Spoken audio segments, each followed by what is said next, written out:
रामपुर नामक एक गांव में रामू नाम का एक गरीब किसान रहता था। रामू मेहनती था, परंतु उसके पास बहुत थोड़ी सी जमीन थी। उस जमीन से जितनी फसल होती वो उसके परिवार का पेट भरने के लिए भी मुश्किल से ही पूरी पड़ती थी। उसकी गरीबी और मेहनत को देखकर गांव के लोग कहते, रामू, इतनी मेहनत का क्या फायदा? तुम्हारा भाग्य ही खराब है जो तुम इतना परिश्रम करने के बावजूद भी गरीब हो। ये सुनकर रामू थोड़ा उदास हो जाता, पर फिर भी वो मेहनत करना नहीं छोड़ता। एक दिन गांव में एक साधु आए। गांव के लोग उनकी बातें बड़े ध्यान से सुनते थे और उन्हें बहुत मानते थे। रामू भी उनके पास गया और अपनी गरीबी और मेहनत की कहानी सुनाई। साधु ने उसे ध्यान से सुना और फिर कहा, तुम्हारी मेहनत जरूर रंग लाएगी बेटा, बस धैर्य रखो और अपनी मेहनत को बढ़ाते रहो। कभी कभी हमारी मेहनत के फल का समय आना थोड़ा देर से होता है, परंतु मेहनत का फल निश्चित रूप से मिलता है।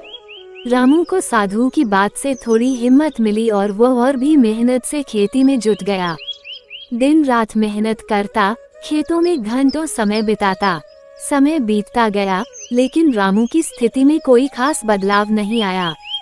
फिर भी रामू ने अपने परिश्रम को कभी कम नहीं होने दिया। एक दिन जब रामू अपने खेत में हल चला रहा था, तभी अचानक हल किसी कठोर चीज से टकराया। उसने हल को जमीन से निकाला और देखा कि वहाँ कुछ चमक रहा है। उसने मिट्टी को हटाया तो एक पुरानी धातु की हांडी निकली। उसने हांडी को खोला तो उसकी आंखें चमक उठी। हांडी में सोने की मोहरें भरी हुई थीं। रामू को अपने भाग्य पर यकीन नहीं हो रहा था। उसने साधु बाबा की बात को याद किया कि मेहनत का फल अवश्य मिलता है। रामू ने उन सोने की मोहरों से थोड़ी जमीन और खरीदी और बेहतर बीज और साधन जुटाए। अब उसकी फसल बहुत अच्छी होने लगी और कुछ ही सालों में वह एक समृद्ध किसान बन गया। उसकी मेहनत और भाग्य ने मिलकर उसका जीवन बदल दिया। इस घटना के बाद गांव के लोग भी उसकी तारीफ करने लगे और कहने लगे, देखो, मेहनत का फल मिलता ही है, बस धैर्य रखना जरूरी है।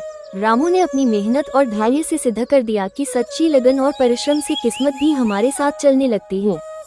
अगर आप सारे लोग इसी तरह का वीडियो देखना चाहते हैं तो मेरा चैनल को सब्सक्राइब और शेयर करना ना भूलें।